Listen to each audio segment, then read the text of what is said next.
Good morning. Welcome to episode 20 of the Blunt Talk Sports Podcast.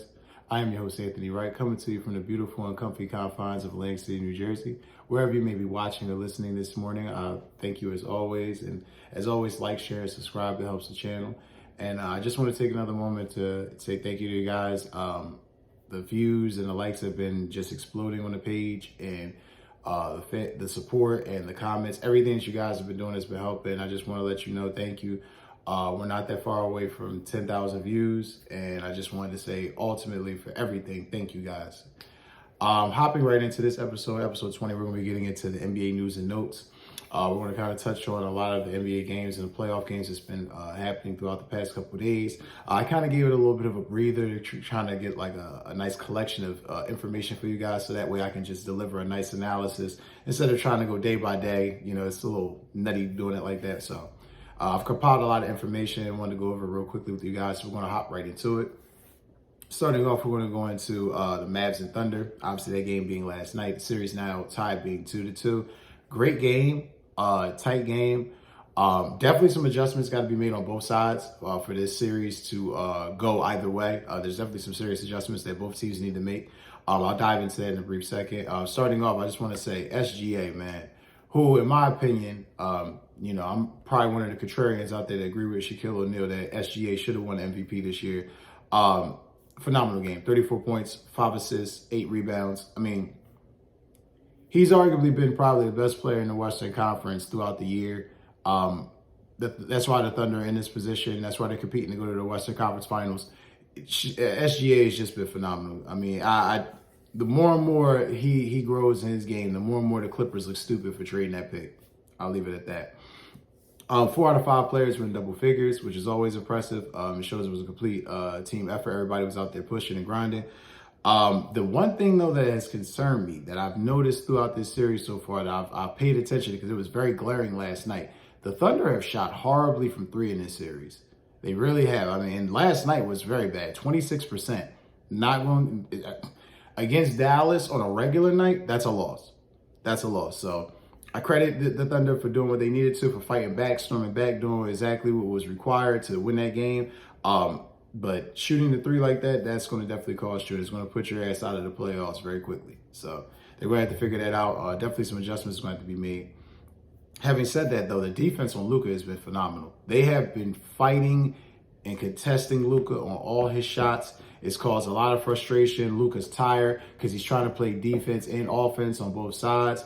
It's starting to wear on him, and you can see it. You saw the frustration. He missed free throws last night. It just, Luka's got to really step it up. I've been very big on Luka on this channel, y'all. I've been telling y'all a lot that I think he's a European LeBron. I really feel like he's one of the best players in the game, but it is crucial, fucking pivotal for him to play well in this game, because if he doesn't, they're going home, and it will be on him, and the pressure will only mount from there. And one other thing for the Thunder, too, I want to make sure I point this out. I get the fact that, you're decent shooting the 3. They're not necessarily the greatest three-point shooting team, but they're very good shooting the 3. Having said all that, Lou Dort taking 10 threes is fucking horrible. I don't understand what the game plan was. I get it. His shooting percentage has gotten up. 3-point percentage has gotten up. He's not that guy. He's not that guy. I don't understand why he was taking 10 threes last night, but needless to say, SGA saved him in the end. As far as Dallas is concerned, on one final note, as far as some things I noticed as far as analysis and adjustments they might have to make. Obviously they're going to need Luka and Kyrie to play better. That's obvious. That's just, that's, status quo, standard speaking. But the bench played better in this game. No one had that explosive scoring performance. You don't mind the 6, 7, 8 points, 5 points from the bench players, because you need that to help buttress the starters to keep the lead up. All that being said, maintaining a lead is crucial. And if they cannot maintain a lead, this series is going to be over quick. Because you can't have a team like the Thunder down, have them on the ropes. You got Kyrie in foul trouble. You got Luka not shooting that well, 6 from 20 from the field. You got situations like that going on, and you don't have your guy really playing well, and your team's not really stepping up to the level and depths and heights that they need to, and your bench is actually showing up, it's not a good look. It's not a good look. Luka is definitely going to have to play better. He only had 18 points in this game. You know, he did have 10 assists, 12 rebounds. He had a triple-double, but he had a poor man's triple-double. We all know from Luka, that's usually 30, 10, and 12, or 30, 15, and 10.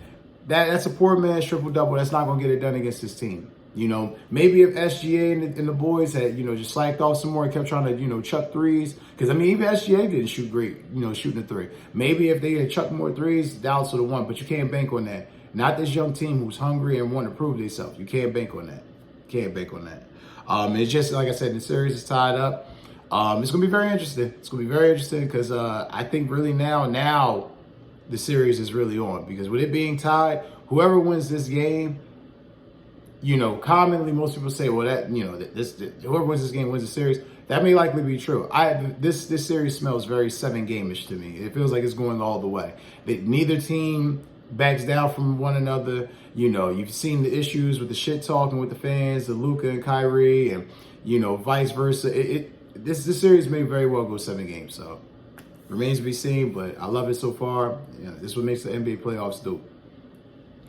Going to another series, though, that is not as interesting, Celtics versus Cavs. You know, I told a lot of my people that I know, a lot of people I know that watch the show or friends of mine, you know, they asked me, oh, what do you think about Celtics and Cavs? We knew when the Cavs got into this series, we knew, like, yeah, it's over. You know, great win against the Magic. You held off a young roster. You held off a young team, but we all know the Magic are a year or two away from being a threat in the East. It was just, you know, I can't shit on the performance, y'all. Like they played well. The bench played well, team played well. Darius Garland, 30 points, 7 assists, 3 rebounds, all around performance. I mean, I give the Cavs a shitload of credit. You didn't have Donovan Mitchell due to a calf strain. You know, I get it.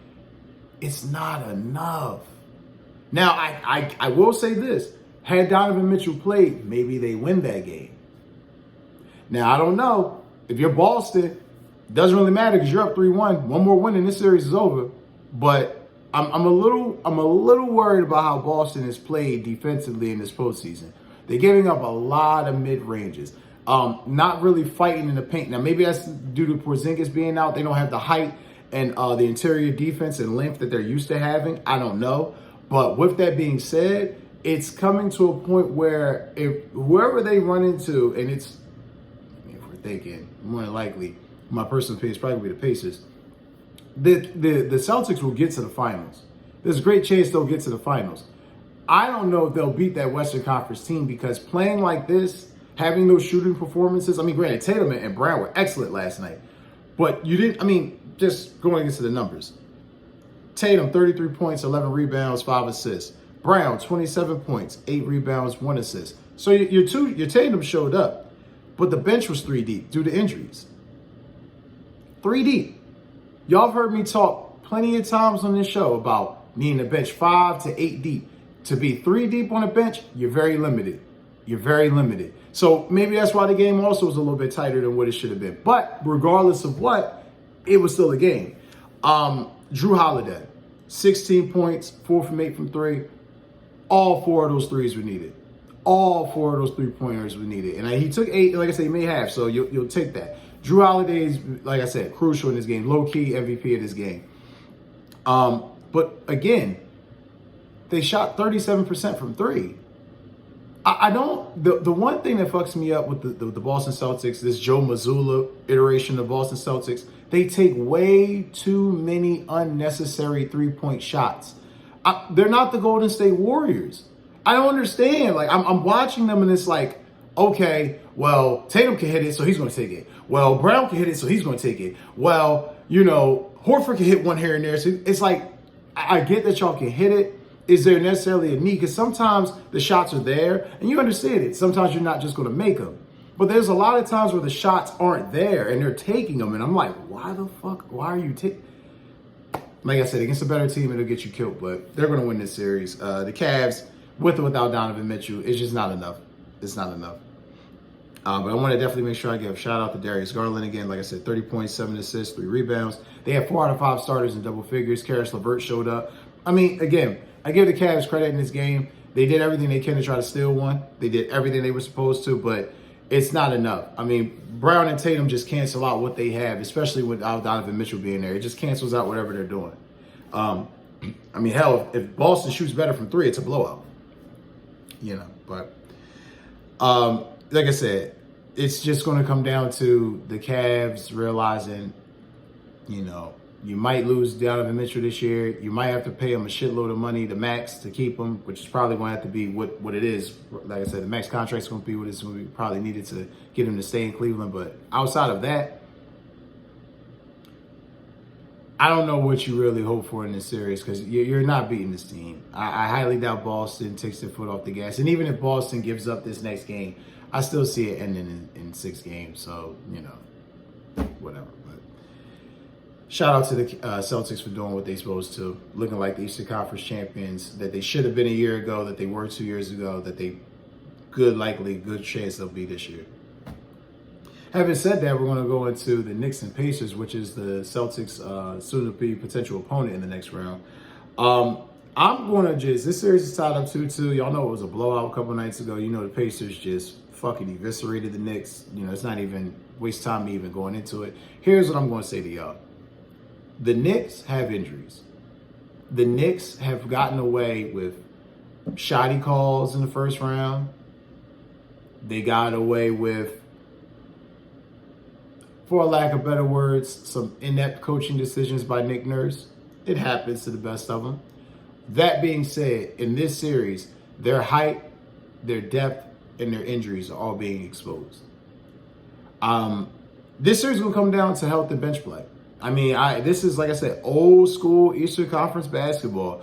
But I got bad news for you Knicks fans. If you don't stop Indiana from shooting a three the way they're shooting it, this shit's going to be over soon. Next game that we're going to hop into will be Nuggets and Timberwolves, another great series where it's tied up 2-2. Timberwolves had the momentum, and it seems like the Nuggets have gotten it back. A lot of adjustments have been made. Murray's playing better. Jokic is still doing what he do. The team overall, the Nuggets are playing better. So credit to them, championship poise. They have made the adjustments, the Nuggets have, and credit to them because, again, championship resolved. The question now is, can Minnesota regain the momentum? Because I'll be honest with you, we all knew. I told you from the beginning of this, I picked the Nuggets to win this series. And my pick looked very shaky in the beginning. You down 0-2, but it comes back down to they got Jokic, you don't. They got championship resolve, you don't. Y'all have Anthony Edwards, who I think is, to me, he's better than Jamal Murray. And I think paired with Jokic, that'd be a great tandem. But be that as it may, that's not the case. So looking at it, this series is going to come down to this game tonight. And if the Timberwolves are able to steal it, it's going 7. If they lose, it's over. So, And one last NBA news and note I wanted to touch up on. It was near and dear to my heart. It caused a nice little friendly debate against me and my friends and a couple other people I know. And it all started with, I'm pretty sure y'all are familiar with Shannon Sharp's comments in regards to Shaq being a hater and talking about, him knocking Jokic for winning MVP and Shaq saying that SGA should have won the award. Like I said, I'm not going to be the dead horse. Pretty sure most of y'all are in tune and know what's going on with that situation. However, be that as it may, I do agree with Shaq. I do feel like Shai Gilgeous-Alexander should have won the MVP. It's not a discredit to Nikola Jokic. I had no issue. Jokic winning it, looking at his numbers, you can't really argue like, oh, wow, it's a fucking travesty. No. He deserved MVP too. But I always feel like when new blood shows up and new blood arises and they show that they can do it and they show they did it for a full year, postseason included at a high level, you have to acknowledge that. We have plenty too many times we've gone through NBA history where, Steve Nash, multiple MVPs, Kobe won. And I hear the argument, I've heard the great Rob Parker on FS1, Fox Sports. I've heard a lot of other guys, analysts say, well, you couldn't give Shaq and Kobe that many MVPs because they canceled out each other. Well, being that they both won without each other, that argument seems pretty fucking naive, pretty stupid, but whatever. Interesting argument though that kind of came out of all of this, and I had people ask me, where do you put Shaq in the GOAT conversation as far as big men and centers all time? To me, he's in the top 5. minimum top 3. Here's why. We've never seen anybody like Shaq since. We probably never will. And if we do, it'll be a guy with that type of game, and he could shoot like Jokic and Embiid, or, or Karl-Anthony Towns, or, so on and so forth. The game has changed. We don't have centers, necessarily putting their back to the basket straight up anymore. Now it's, I can put my back to the basket, but I can pull you out 15 feet, and I can even pull you out 25 feet. If my team needs me, if I got the space and my team needs a 3 and I got the shot, I'm going to take it. That's the center position now. Great passers, great facilitators, great way to set up the offense, great way to anchor down low, but also can help spread the floor. Shaq was the last template of the dominant big men back to the basket but could run the floor. And Shaq admitted, his weight was the issue, but just, again, I reiterate that. His weight not being an issue, he probably ends up the greatest of all time, as far as like a basketball player. But again, I think he's, like I said, top 3 all time as far as centers. I'll probably put Wilt and Bill Russell ahead of him.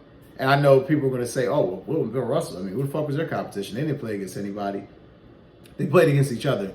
And if you ever get a chance, look up those highlights and look up that film. You'll see some great basketball. That being said, that's going to round up my NBA news and notes for this episode. Thank you guys for always watching and listening. And again, always like, share, and subscribe because it helps the channel. I thank you as always. Take care. You guys have a great day.